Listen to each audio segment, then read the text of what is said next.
नमस्कार बच्चों, आप सभी को कैसे हैं आप सब। तो स्वागत है आपका मेरे यूट्यूब चैनल उल्हान एकेडमी पर। तो आज हम आपके लिए पर्यावरण अध्ययन का अध्याय 1 लेकर आए हैं। इसका भाग 1 विस्तृत एवं गहन अध्ययन है। अध्याय 1 परिवार एवं मित्र। परिवार अवधारणा एवं सामाजिक महत्व। समाज की प्राथमिक इकाई परिवार मनुष्य के जीवन में सबसे महत्वपूर्ण स्थान रखता है। परिवार मनुष्य के जीवन में सबसे महत्वपूर्ण स्थान रखता है। यह व्यक्ति के सामाजिक जीवन की सबसे बड़ी और सर्वप्रथम संस्था व समुदाय है। यह व्यक्ति के सामाजिक जीवन की सबसे बड़ी और सर्वप्रथम संस्था व समुदाय है। संगठित जीवन की शुरुआत मनुष्य में सामूहिक रूप से रहने की प्रवृत्ति और संगठित जीवन की शुरुआत परिवार से ही प्रारंभ हुई है। परिवार के मुख्य प्रकार। एकल परिवार, इसमें केवल माता पिता और उनके अविवाहित बच्चे शामिल होते हैं। आधुनिक युग में इसकी प्रवृत्ति बढ़ी है। संयुक्त परिवार, इसमें 2-3 पीढ़ियों के सदस्य जैसे दादा दादी, माता पिता, चाचा चाची, भाई बहन और उनके बच्चे एक साथ सम्मिलित रहते हैं। संयुक्त परिवार की विशेषताएं एवं विघटन के कारण। कृषि प्रधान समाजों का आधार। भारत जैसी कृषि प्रधान देशों में संयुक्त परिवार प्रथा विशेष रूप से सामाजिक जीवन की मुख्य विशेषता रही है। विघटन के आधुनिक कारण। वर्तमान में तेजी से संयुक्त परिवार को ढांचा टूट रहा है। इसके मुख्य कारण है व्यक्ति की बढ़ती आवश्यकताओं की पूर्ति न होना, पारिवारिक कार्यों में कमी, उद्योग धंधों का विकास और लोगों का ग्रामीण क्षेत्रों से नगरों यानी शहरीकरण की ओर आकर्षण बढ़ना। बालक के विकास में परिवार का योगदान। बालक के सर्वांगीण विकास की आधारशिला उसका परिवार ही रखता है। शारीरिक विकास। आनुवंशिकता हेरिडिटी। आनुवंशिकता का प्रभाव। माता पिता के स्वास्थ्य और शारीरिक संरचना का सीधा प्रभाव बच्चों पर पड़ता है। स्वस्थ माता पिता की संतान का शारीरिक विकास भी स्वाभाविक और बेहतर होता है। पर्यावरण एवं वातावरण। बालक के स्वाभाविक विकास में उत्तम पारिवारिक वातावरण सहायक होता है। नियमित दिनचर्या। बालक के खाने, सोने, पढ़ने और खेलने का समय निश्चित होना चाहिए। नियमित दिनचर्या ही बालक के उत्तम स्वास्थ्य की आधारशिला है। अनियमितता का विकास पर प्रतिकूल प्रभाव पड़ता है। मानसिक विकास मेंटल डेवलपमेंट। वंशानुक्रम। बालक की मानसिक क्षमता के विकास में वंशानुक्रम का प्रमुख योगदान होता है। भाषा का विकास। मानसिक विकास के अंतर्गत बालक के भाषा विकास में उसके परिवार की भूमिका सर्वाधिक अहम होती है। सुरक्षा और स्नेह का वातावरण। एक अच्छा और प्रेमपूर्ण पारिवारिक वातावरण बच्चों की रुचियों, आवश्यकताओं को समझता है, जिससे उसमें सकारात्मक मानसिक विकास होता है। माता पिता की शिक्षा का भी इस पर गहरा प्रभाव पड़ता है। सुरक्षा और स्नेह का वातावरण। देखिए, जहाँ परिवार में एक दूसरे के बीच स्नेह होता है, वहाँ पर परिवार में बच्चे अपने आप को ज़्यादा सुरक्षित महसूस करते हैं। परिवार में रहते हुए हमें एक दूसरे के प्रति सकारात्मक विचार अपने मन में रखने चाहिए, क्योंकि जब तक सकारात्मकता है तब तक ही परिवार एक रहता है, वरना वह एकल परिवार का रूप धारण कर लेता है। माता पिता का शिक्षित होना भी बहुत अधिक आवश्यक है, क्योंकि शिक्षित माता पिता का प्रभाव बच्चों पर बहुत अधिक पड़ता है। सामाजिक विकास एवं समाजीकरण। प्रथम समाजीकरण। परिवार ही वह स्थान है जहां बालक का सबसे पहले समाजीकरण होता है। परिवार ही वह स्थान है जहां बालक का सबसे पहले समाजीकरण होता है। वह परिवार के बड़ों के आचरण और व्यवहार को देखकर अनुकरण करता है। बच्चा वही सीखता है जो उसके बड़े करते हैं। जैसा आचरण, जैसा व्यवहार बड़े आपस में करते हैं, बच्चा वैसा ही व्यवहार सीखता है और वैसा ही व्यवहार करता है। पारिवारिक सदस्य। बालक जन्म के समय एक पशु की भांति होता है। जैसे जैसे वह माता पिता, भाई बहनों, परिवार के अन्य सदस्यों तथा पास पड़ोस के संपर्क में आता है, वह सामाजिक आदर्शों, मूल्यों, प्रेम, सहानुभूति, सहनशीलता और सहयोग जैसे गुणों को सीखता है। हाँ, जब बच्चा पैदा होता है तो उसको कुछ भी नहीं पता होता, उसको ज्ञान नहीं होता है किसी भी तरह का। जैसा भी हम बच्चे के साथ व्यवहार करते हैं, जो भी कुछ हम उसको सिखाते हैं, बच्चा धीरे धीरे वही सब चीज़ें सीख लेता है और जैसा भी हम बच्चे को बनाना चाहते हैं बच्चा वैसा ही बन जाता है। मित्र एवं रिश्ते नाते। मित्रता की परिभाषा। बालक के कार्यों में उसका सहयोग करने वाला अथवा उसके साथ खेलने वाला बालक उसका मित्र कहलाता है।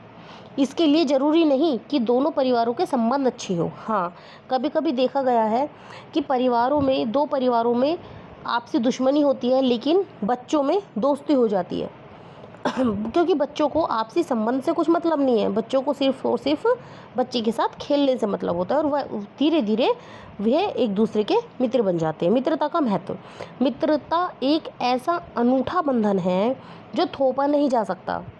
हाँ, ये एक ऐसा ही बंधन है, ये थोपा नहीं जाता है बल्कि अपनी रुचि और इच्छा के अनुसार एक दूसरे को चुनकर जुड़ता है। एक अच्छा मित्र बालक को कुसंगति यानी बुरी संगति से बचाता है और विपत्ति के समय मानसिक संबल व सहानुभूति देता है। रिश्ते नाते। बालक समाज में रहते हुए विभिन्न रिश्तेदारों, चाचा चाची, बुआ फूफा आदि के संपर्क में आकर प्रत्यक्ष या अप्रत्यक्ष रूप से पारिवारिक आदर्शों, परंपराओं और मान्यताओं को सीखता है। कार्य एवं खेल। बालक की सहज प्रवृत्ति बालक समाज में रहते हुए खेल कूद जैसी गतिविधियों में स्वयं को व्यस्त रखता है। भाई बहन और मित्रों के साथ खेलने से उसका सामाजिक दायरा बढ़ता है। समाजीकरण में विद्यालय व खेल की भूमिका।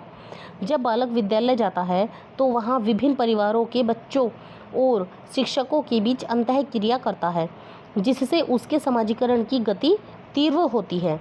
खेलकूद का महत्व।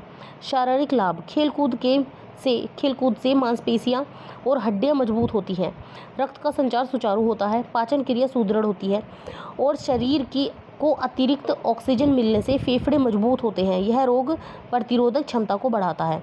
मानसिक व सामाजिक लाभ। खेल के माध्यम से बालक सामाजिक नियमों, रीति रिवाजों, अनुशासन, सहानुभूति, नेतृत्व और सहयोग की भावना को सहज रूप से सीखता है।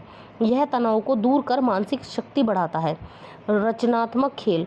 ये खेल सक्रिय होते हैं जिनसे बच्चों में कुछ नया सर्जन करने की प्रवृत्ति और अभ्यास का विकास होता है। पशुओं और पौधों से बालकों का लगाव। पशुओं से लगाव। बालक अपने घर के पालतू पशुओं या आसपास के पक्षियों जैसे कि कबूतर, तोता, मैना के साथ प्रेम और सहानुभूति का व्यवहार करता है। वह उनके व्यवहार को समझने और उनकी रक्षा करने की प्रवृत्ति विकसित करता है। पौधों से जुड़ाव। बचपन में पौधों के साथ जुड़ाव से बालक में ऊर्जा का संचार होता है। वह बड़ों को पौधों को सींचते देखकर प्रेरित होता है। यह पर्यावरण के प्रति संवेदनशीलता की पहली सीढ़ी है। बच्चों को बचपन से ही प्रकृति के बारे में बताना चाहिए ताकि बच्चे प्रकृति से प्रेम करें और प्रकृति को हानि न पहुंचाएं। व्यापक दृष्टिकोण। वसुधैव कुटुंबकम। भारतीय संस्कृति के श्लोक अयम निजः प्रोवेति गणना लघुचेतसाम उदारचरितानां तो वसुधैव कुटुंबकम के अनुसार पूरा विश्व ही एक परिवार है। अतः पर्यावरण शिक्षण का मुख्य उद्देश्य बालकों को केवल मानव परिवार तक सीमित न रखकर जीव जंतुओं और पौधों के प्रति भी संवेदनशील बनाना है। चलिए अब हम आते हैं अध्याय 2 प्राकृतिक संसाधन, मृदा, वनस्पति और जीव और खनिज। प्राकृतिक संसाधन नेचुरल रिसोर्स।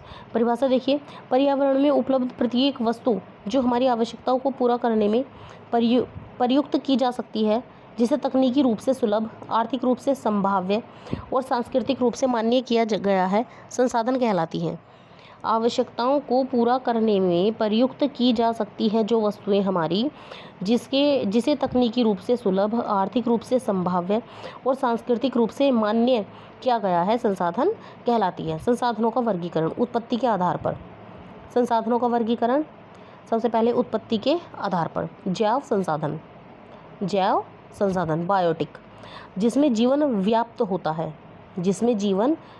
होता है जैसे मनुष्य, वनस्पति जात, प्राणी जात, पशुधन, मत्स्य जीवन आदि। ये क्या है?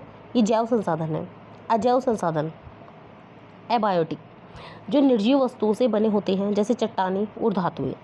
समाप्यता के आधार पर नवीन, नवीकरण योग्य, जिन्हें भौतिक, रासायनिक या यांत्रिक प्रक्रियाओं द्वारा पुनः उत्पन्न किया जा सकता है, जैसे सौर ऊर्जा, पवन ऊर्जा, जल, वन और वन्य जीव। अनवीकरण योग्य, इनके बनने में लाखों वर्ष का लंबा भूवैज्ञानिक अंतराल लगता है। इनके बनने में लाखों वर्ष का लंबा भूवैज्ञानिक अंतराल लगता है।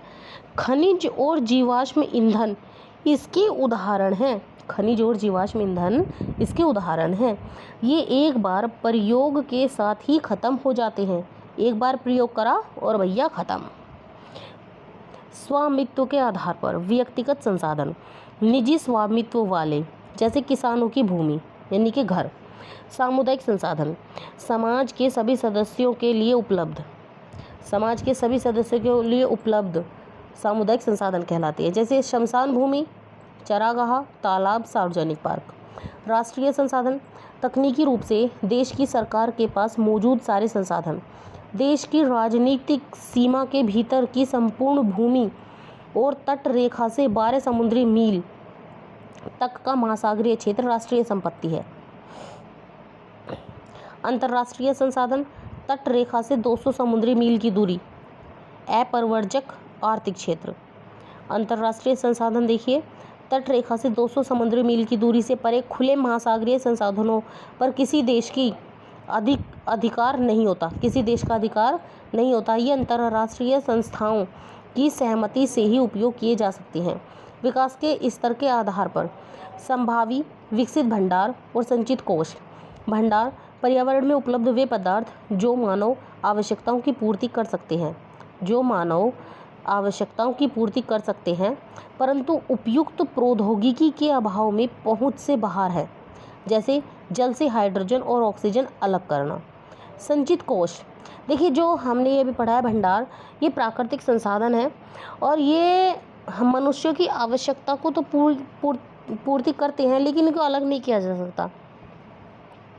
संचित कोष यह भंडार का ही हिस्सा है जिसे मौजूदा तकनीकी ज्ञान से उपयोग में लाया जा सकता है, परंतु इसका उपयोग अभी सीमित पैमाने पर शुरू किया गया है, जैसे नदियों का जल।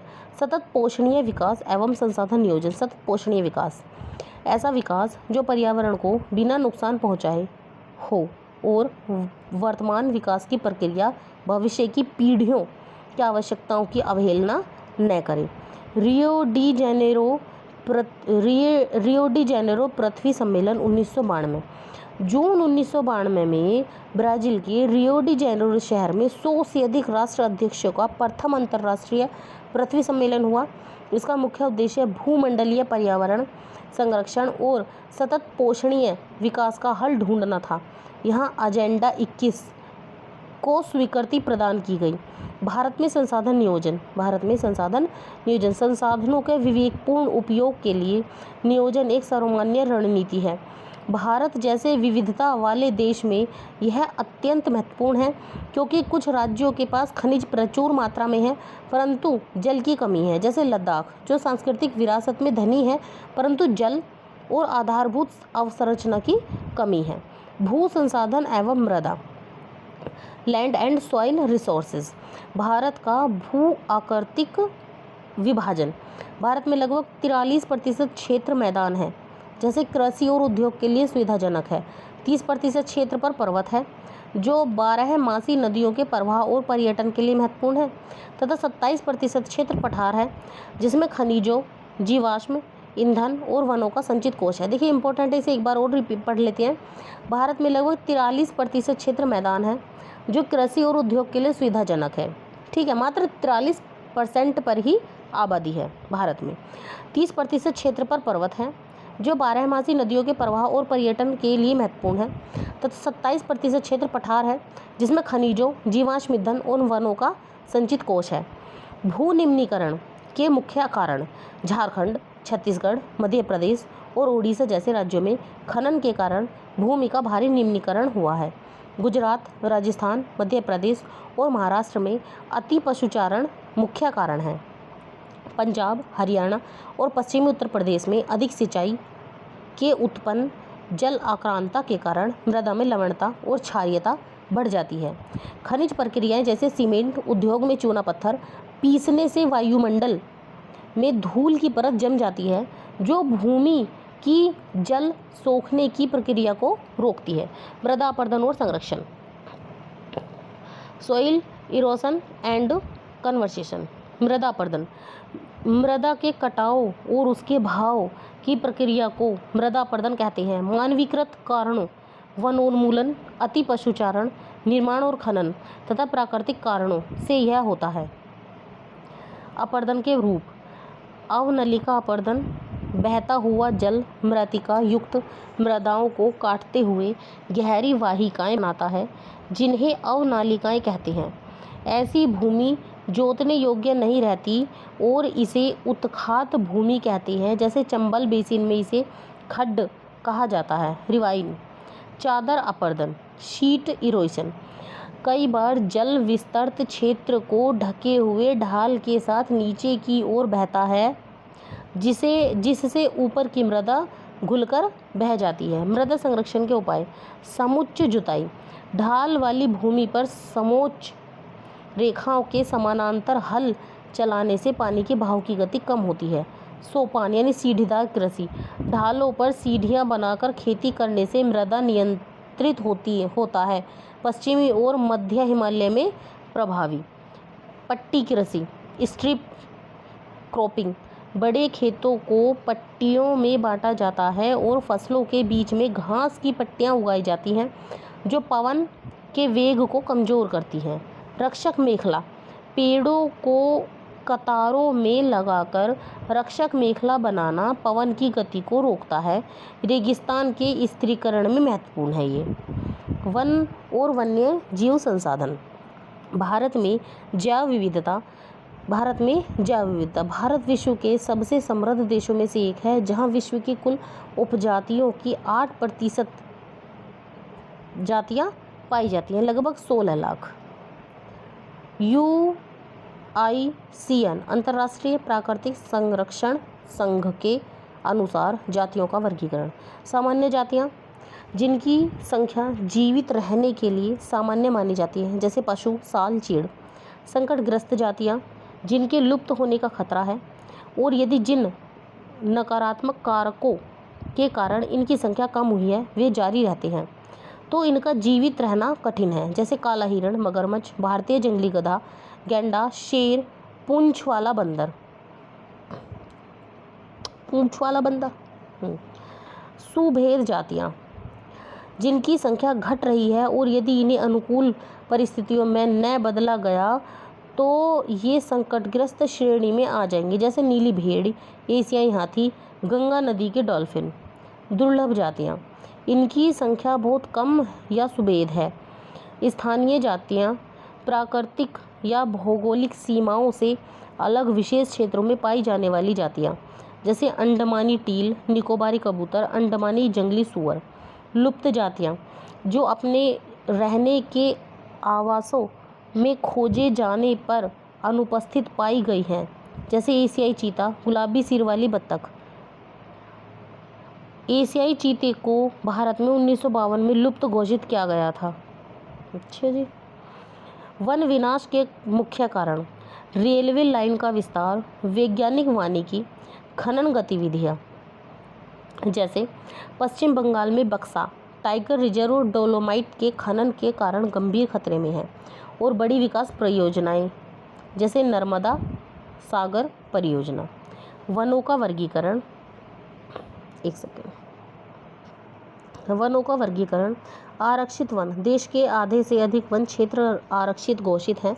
वन्य जीव और वन संरक्षण की दृष्टि से ये सर्वाधिक मूल्यवान है। रक्षित वन, कुल वन क्षेत्र 1/3 हिस्सा रक्षित है। इन वनों को और अधिक नष्ट होने से बचाने के लिए सुरक्षा दी जाती है। अवर्गीकृत वन, अन्य सभी प्रकार के वन और बंजर भूमि जो सरकार, व्यक्तियों और समुदायों के स्वामित्व में होते हैं। वन और वन्यजीव संरक्षण के उपाय। भारतीय वन्यजीव अधिनियम 1972 वन्यजीवों के आवास रक्षण के लिए लागू किया गया, जिसमें संकटग्रस्त जातियों के बचाव और शिकार पर प्रतिबंध का प्रावधान था। बहुविकल्पी प्रश्न देखिए भाग 1 के। परिवार, मित्र और बालक का विकास। बालक के समाजीकरण की प्राथमिक पाठशाला किसे माना जाता है? परिवार को। बालक सबसे पहले अपने परिवार के संपर्क में आता है। यहीं से वह भाषा, संस्कार, रीति रिवाज और सामाजिक मूल्य सीखता है। इसलिए परिवार को समाजीकरण की प्राथमिक पाठशाला और माँ को बच्चे की पहली गुरु कहा जाता है। मैकाइवर एवं पेज के अनुसार मित्रता वह कौन सा प्रकार है जो आपसी उपयोगिता या स्वार्थ पर आधारित न होकर केवल एक दूसरे के साथ के आनंद के लिए होता है? आनंद की मित्रता। आनंद की मित्रता में मित्र एक दूसरे के साथ समय बिताना पसंद करते हैं और उनके उद्देश्य केवल आपसी खुशी और मानसिक संतोष होता है, न कि कोई व्यावहारिक लाभ। खेल के माध्यम से बालक में किस गुण का विकास सबसे तीव्र गति से होता है? सहयोग, नेतृत्व और टीम भावना का। पशुओं और पौधों से बालकों का जुड़ाव उनके विकास में किस प्रकार सहायक है?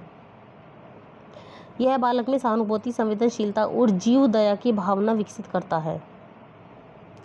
भाग 2 हम कल पढ़ेंगे। आज के लिए हमारा भाग 1 कंप्लीट हो चुका है और वही हमारे लिए काफ़ी है, क्योंकि ये 6-7 भागों में है। अब हम मिलते हैं नई वीडियो में नए टॉपिक के साथ। जब तक के लिए आप सभी को नमस्कार। जाने से पहले जो चैनल पर नया है वो प्लीज़ चैनल को सब्सक्राइब करें।